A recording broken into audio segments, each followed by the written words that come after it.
राधे का जन्म पहले होगा या बाद में होगा? है भक्ति मार्ग में राधे को बड़ा दिखाते हैं या छोटा दिखाते हैं? बड़ा दिखाते हैं। उसके पहले प्रत्यक्षता प्योरिटी वाले की पहले होगी या दूसरों की प्रत्यक्षता पहले होगी? बाबा प्रत्यक्ष होने के लिए ज्ञान भी तो नहीं है ना। हाँ तो ज्ञान देगी और प्रत्यक्ष होगी। कोई एक सेकंड में प्रत्यक्ष होगा। अभी अभी लिया और अभी अभी जन्म लिया, प्रत्यक्ष हुआ। धारण करने के लिए यही तो बताया कि जिसके पास जन्म जन्मांतर की प्योरिटी की पावर होगी उस आत्मा को पुरुषार्थ में गैलप करने में सहज होगा या कठिन होगा? बहुत सहज हो जाता है। और जो आत्मा जन्म जन्मांतर की अपवित्र होगी उसको चढ़ने में तकलीफ होती है, सहज नहीं होता है।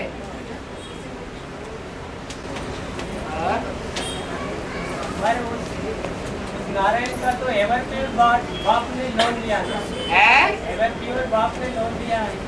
हाँ तो फिर सबसे ज्यादा पवित्रता एवर प्योर बाप प्रवेश करने मात्र से ही जो नारायण बनने वाली आत्मा है वो तन से पवित्र हो जाती है। क्या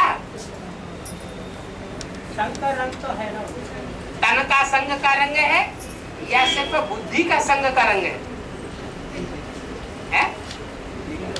तो बुद्धि का संग का रंग है तो बुद्धि तो पवित्र बनेगी, तन तो नहीं पवित्र बन जाएगा। तन तो पवित्र तब बनेगा जब बुद्धि 100% पवित्र बन जाए, तब तन निरोगी बनना शुरू होगा। इसलिए टाइम लग जाता है।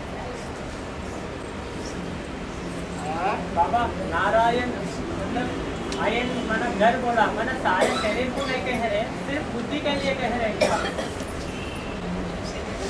जो घर है वो आत्मा का घर है और वो घर ज्ञान का तालाब दिखाया जाता है? वो ज्ञान बुद्धि में भरा हुआ होता है या शरीर में भरा हुआ होता है? बुद्धि भी तो शरीर का एक हिस्सा ही है। सारा ज्ञान बेकार करती है।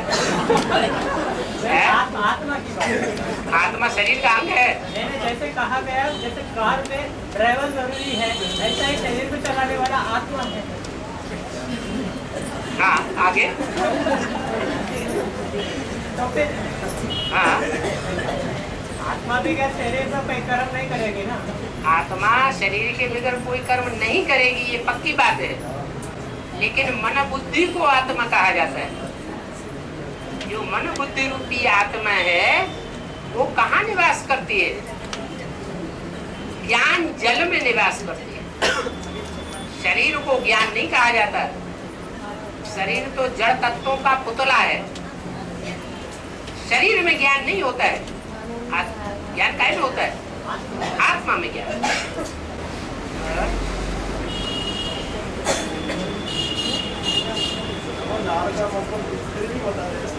नारी, छोटी की मात्रा लगाओ तो होगा नारी, और उसको कहते हैं नार, नारद। नार माने ज्ञान, द माने देने वाला। घूमता रहता है स्वर्ग में भी, नरक में भी, सूक्ष्म पतन में भी, सबको ज्ञान देता रहता है। खुद नरक में गोते खाता रहता है। तो नारद नाम पड़ गया। नारद से फिर क्या बनना होता है? नारायण। नरक की दुनिया का चिंतन ही न करे, नरक की दुनिया में बार बार आने जाने की दरकार ही न पड़े।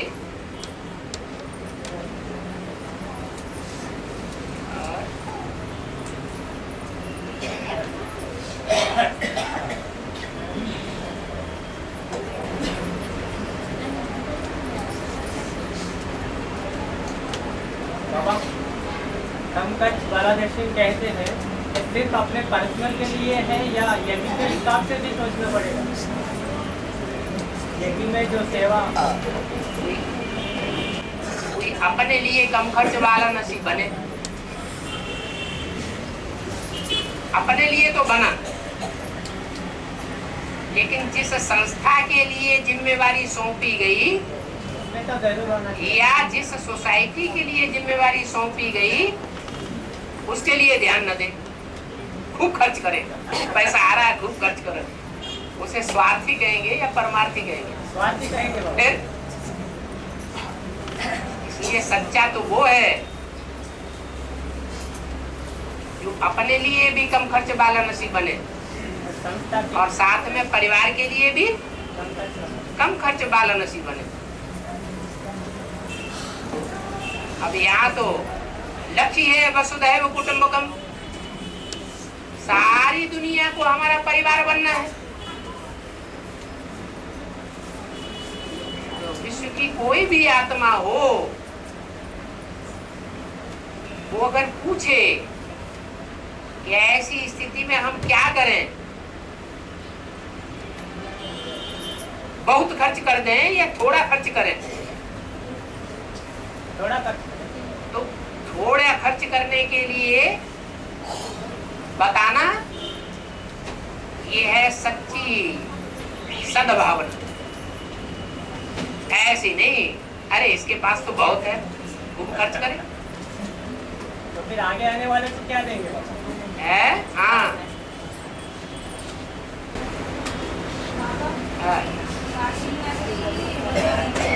है नहीं, वरुणा नदी अलग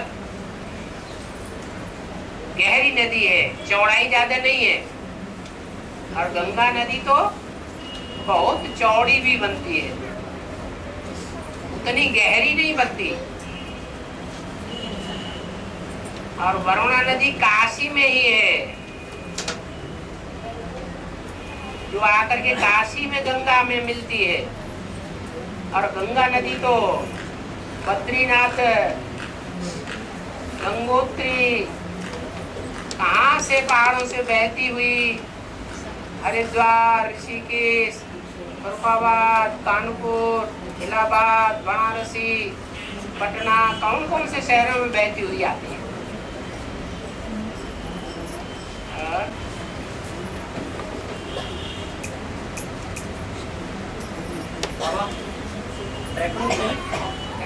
एक्यूरेट रूप से रचना की, मतलब एड़ी से चोटी तक ताकत लगा के।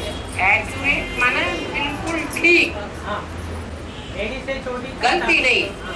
उसको कहते हैं एक्यूरेट। और एड़ी से चोटी तक की ताकत लगाना वो एक्यूरेट बात नहीं,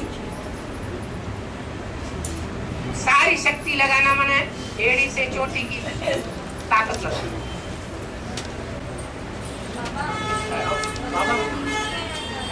है वरुणा नदी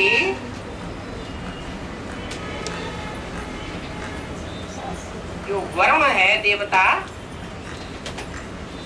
अरुणा वरुणो, वेदों में दो देवताओं का नाम साथ साथ लिया गया है, अरुण देवता माना सूर्य देवता और वरुण देवता। तो वरुण की पुत्री का नाम वरुणा।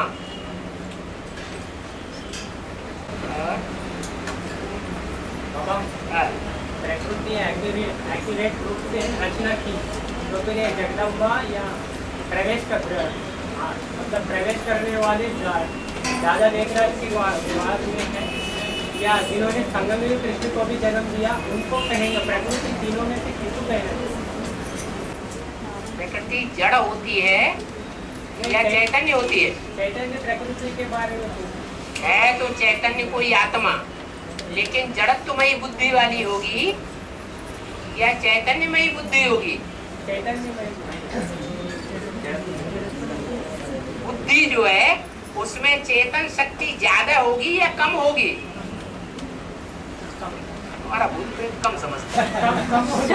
हाँ, इसलिए उसको जड़त्वमयी प्रकृति कहा है। तो जो प्रकृति है उसकी रचना में प्रकृति पति ने, पति साकार को कहा जाता है या निराकार को कहा जाता है? साकार को पति कहा जाता है, निराकार तो सिर्फ पिता है और कोई दूसरा संबंध नहीं है।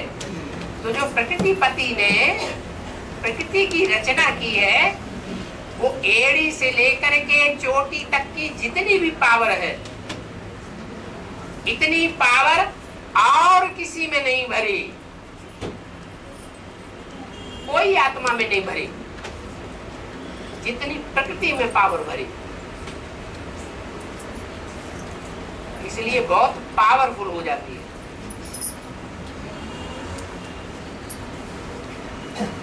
जैसे कुमारों के लिए कहा, कुमार जो चाहे सो कर सकते हैं, है ना?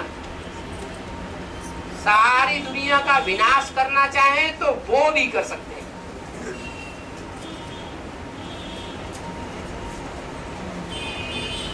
तो कितनी पावर होगी? ऐसे ही प्रकृति की पावर अकूत है। माया को तो सिर्फ सर्वशक्तिवान कहा जाता है, लेकिन वो इतनी पावरफुल नहीं है। जो शिव के पुत्र हैं, शिव कुमार, उनको हरा सके क्या? प्रैक्टिकल जीवन में अभी ब्राह्मणों ने देखा कि माया का जो पार्ट बजाने वाली आत्मा है, वो अंत में तंग आ जाती है या नहीं आ जाती है? हिम्मत हार जाती है। तो सर्वशक्तिवान सिर्फ कहा गया है नहीं सर्वशक्तिवान, लेकिन वही माया बेटी जब प्रकृति से हाथ मिलाती है तो सारा ब्राह्मण का जो समुदाय है, संगठन है, सब का विनाश कर देगा। छोटा सा संगठन रह जाएगा जिसका विनाश नहीं होगा। कितनों का? 8 रह जाएगा। तो माया ज्यादा पावरफुल हुई या प्रकृति ज्यादा पावरफुल हुई? माया। हाँ, माया को भी इतना पावरफुल बनने के लिए प्रकृति का सहयोग मिलेगा, तब पावरफुल बनेगी। ये उसकी बुद्धि की कमाल है। किसकी? माया की बुद्धि का। अरे प्रकृति भी तो माया का सहयोग ले सकती थी ना पहले, लेकिन जड़त्वमयी बुद्धि है, वो पहले कदम नहीं बढ़ाती। लेकिन माया इतनी चालाक है कि हमारा दुश्मन और दूसरे का दुश्मन, तो हम दोनों नजदीक हैं, क्यों ना नजदीक होकर के काम करें।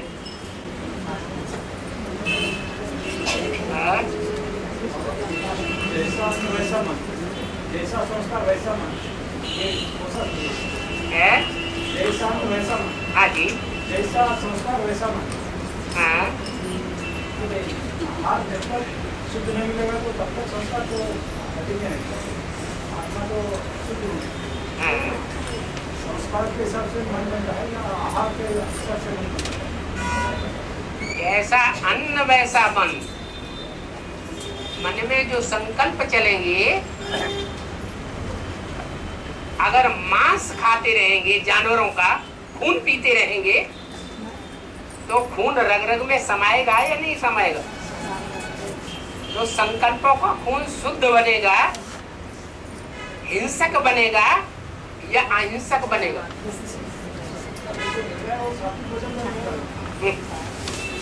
दुनिया जो आहार कर रही है,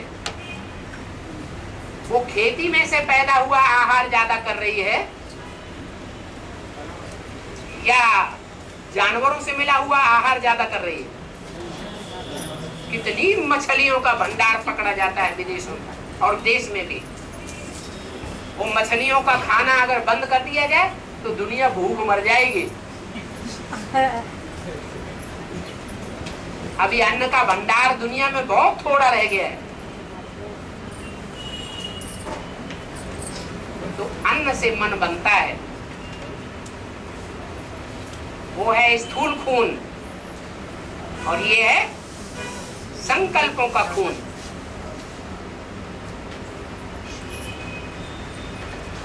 अगर संकल्पों का खून शुद्ध बनाना है तो मांस, गोश्त, अंडा, मछली, शराब आदि ये तामसी चीजों को खाना बंद करना पड़ेगा। यहाँ तक कि जो पवित्र नहीं रहते उनके हाथ का खाना भी खाना बंद करना पड़ेगा। खाने वालों में भी अच्छे संस्कार रहते हैं। पूर्व जन्म के संस्कार संचित होकर के आखिरी जन्म में आते हैं ना, कि नहीं?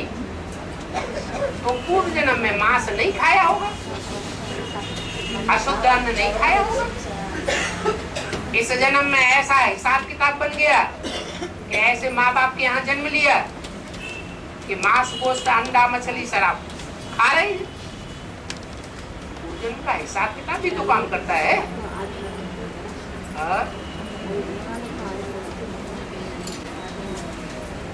बाबा ऐसा है तो प्रजापिता वाली व्यक्ति को बनारस में जन्म लिया। प्रजापिता ब्रह्मा जो राम है वो बनारस में जन्म लिया ना। बनारस में तो मछली खाते हैं। बनारस में जन्म लिया राम बाबू। अब कलकत्ते में जन्म लिया तो कह सकते हैं, हाँ क्योंकि वहाँ बनियन ट्री की यादगार बनी हुई है। वहाँ के लोग की मछली खाते हैं। वहाँ के लोग मछली खाते हैं। ब्राह्मण भी ठीक है, मछली खाते हैं तो फिर उसका भी शूटिंग यहाँ कैसे पड़ा? हाँ, मछली खाते हैं तो क्या हुआ?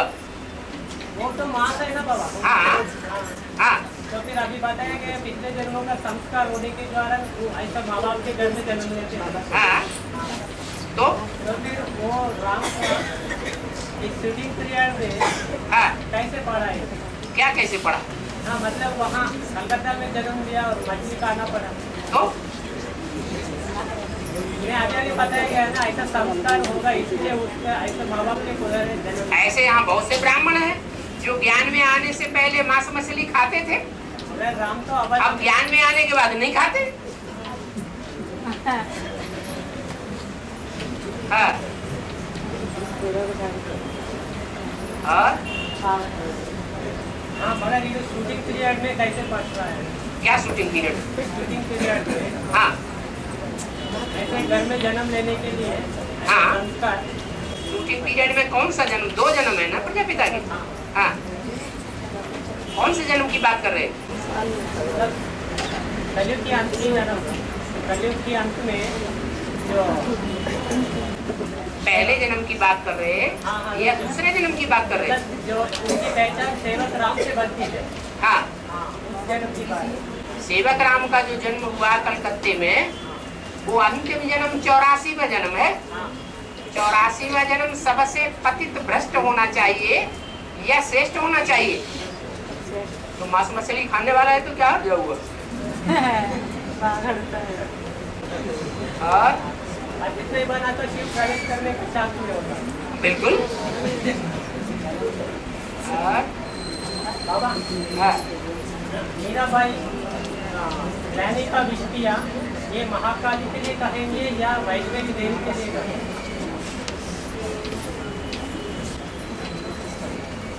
ग्लानि किसकी होती है? राम की ग्लानि, कृष्ण का मुंह काला, शिवलिंग काला, ये काले मुंह वाले क्यों दिखाए गए हैं? ग्लानि का काम किया तब काले मुंह वाले बने, या गायनियोगी काम किया तब काले मुंह वाले बने? अरे ग्लानि का काम किया, तुम्हारी बात का जवाब मिल गया। वैष्णवी देवी जो है कि ग्लानि क्यों कहेंगे इतनी? और है क्यों नहीं जवाब दे पाते? कांदा लहसुन उत्तेजक है, इंद्रियों में उत्तेजना लाता है।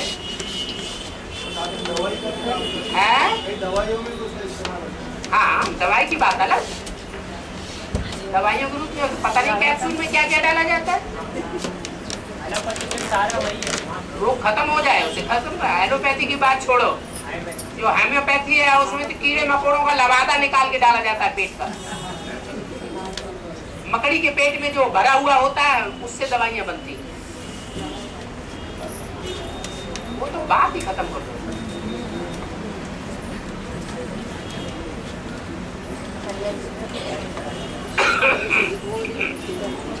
प्रश्न आया है, गलत फहमियां पैदा होती है, क्यों होती है और किसको ज्यादा होती है?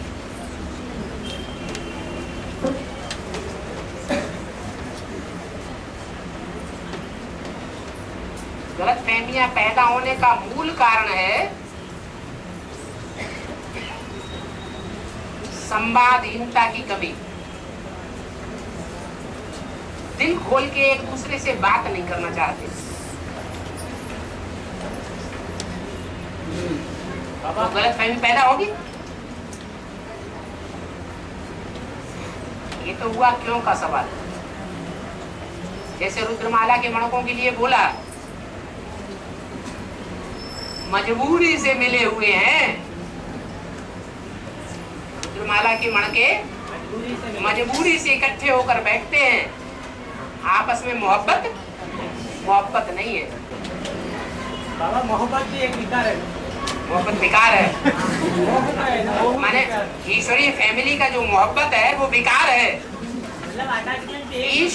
ईश्वर की फैमिली, ईश्वर से लगा तुम्हारे भूत प्रेत की फैमिली नहीं से लगा होना चाहिए ना। है। एक दूसरे से लगा हाँ, जब ईश्वर बाप है और जो भी परिवार के सदस्य हैं वो हमारे भाई बहन हैं, तो ईश्वरीय फैमिली हो गई। ईश्वरीय फैमिली जो है उसकी मोहब्बत खराब है चीज, अच्छी चीज है। उसी मोहब्बत में रहना चाहिए कि हम ईश्वरीय फैमिली के बच्चे हैं और हम रॉयल फैमिली के बच्चे हैं। तो दुनिया वाली जो फैमिली होती है उसमें तो भाई बहन का दुश्मन बन जाता है, मामा भांजी का दुश्मन बन जाता है, बाप बेटी का दुश्मन बन जाता है। वो तो फैमिली अलग, और ये फैमिली, इसका तो मूल फाउंडेशन ही है प्योरिटी। तो बहुत ऊंची चीज है।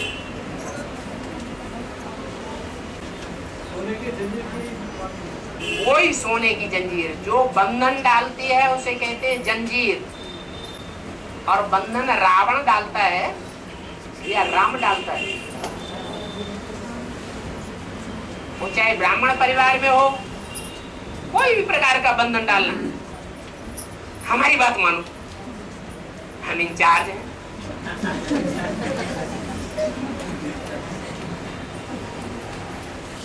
हम जोनल इंचार्ज हैं, हम सारे विश्व के इंचार्ज हैं। हमारी बात क्यों नहीं मानोगे? ये कौन सा बंधन हो गया? तो ये रावण का बंधन है, ये राम का बंधन है। ये राम संप्रदाय का बंधन नहीं है, ये रावण का बंधन है। राम बाप तो आकर के खुद कहता है, बच्चे I am your most obedient servant. 70 साल हो गए बोलते बोलते, ये करना है, ये नहीं करना है। किसी को आर्डर करके फोर्स डाला गया, डंडा मार दिया गया? नहीं।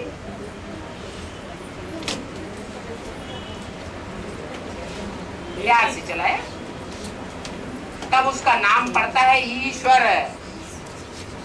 ईश माने शासन, वर माने श्रेष्ठ, दिलों के ऊपर शासन करता है, दिलवाड़ा बाप कहा जाता है, जोर जबरदस्ती नहीं करता किसी प्रकार की।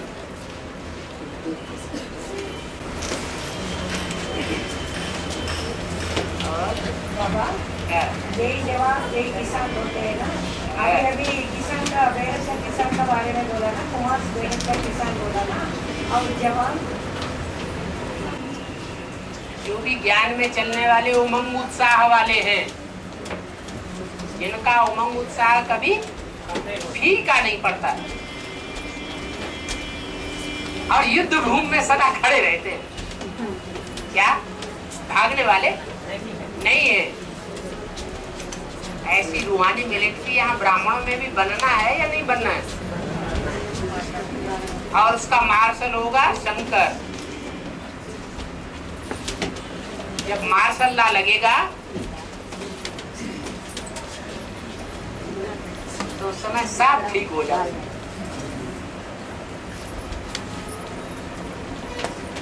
रूहानी मिलिट्री, रूहानियत की स्टेज में रहने वाले,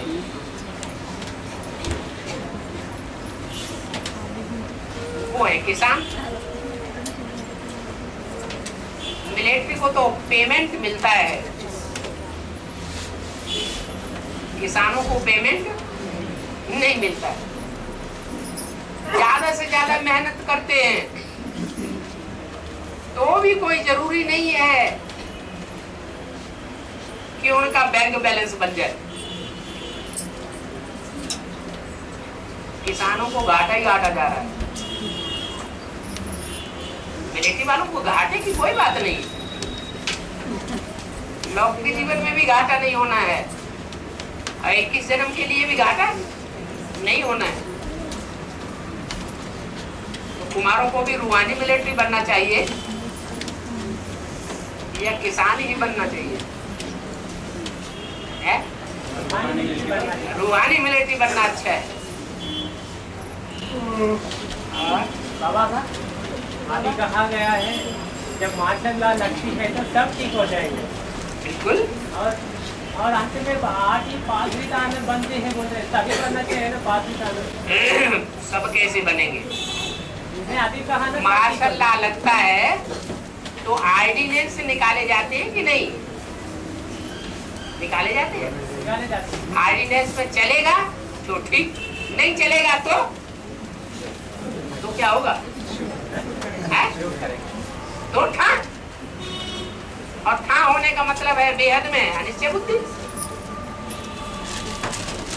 तो ऐसे ढेर के ढेर ठा होते जाएंगे। ठा होते होते होते होते कितने बचेंगे? 8 बचेंगे जो पूरी सीमत को फॉलो करेंगे।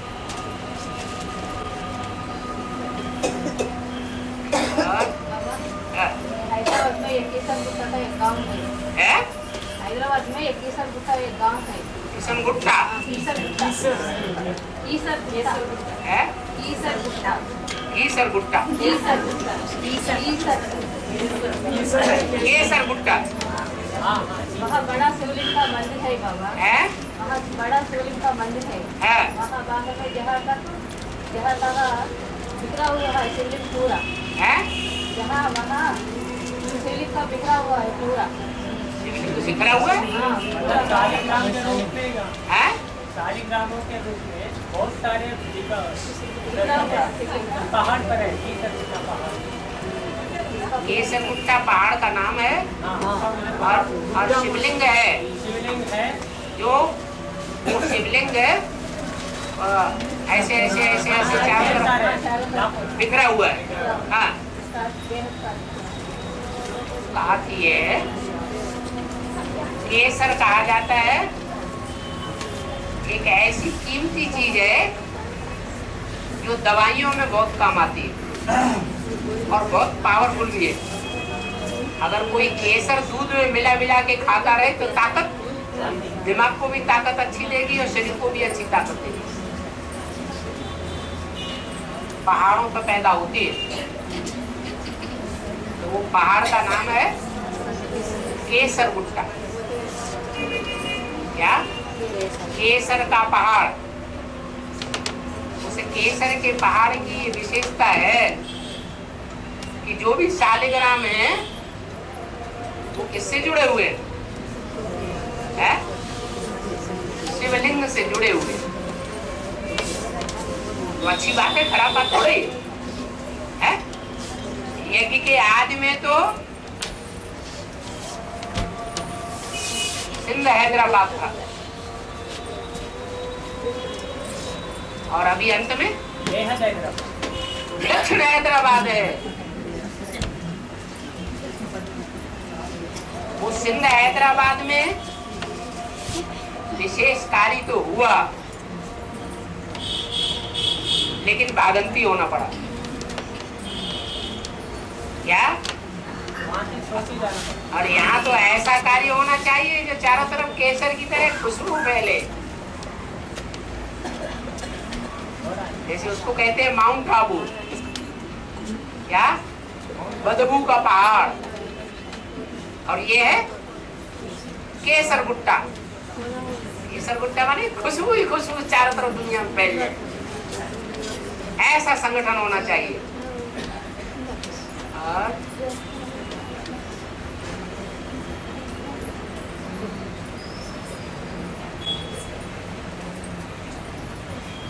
बाबा, अल्पकाल के लिए दुख महसूस होता है तो उसका कारण योग बल है। अल्पकाल के लिए थोड़ी सी तकलीफ महसूस होता है तो उसका कभी योग बल है। योग बल है कि भोग बल? योग बल। उल्टा उल्टा बोलते हैं। नहीं, योग बल है। योग बल कम होने के कारण हाँ, कम होने के कारण। योग बल कम होना माने भोग बल ज्यादा है। भोग बल से दुख होता है और योग बल से शांति आती है, अशांति खत्म होती है। वो तो अल्पकाल की बात करी। अल्पकाल महसूस होता है। अल्पकाल में भी साबित होता है कि अल्पकाल के लिए भोग बल चालू है। और माने किस रूप में बाबा भोग बल? भोग बल तो इंद्रियों का होता है और योग बल मन बुद्धि का होता है। मन बुद्धि को कंट्रोल किया माने योग बल, और इंद्रियों से सुख लिया माने भोग बल।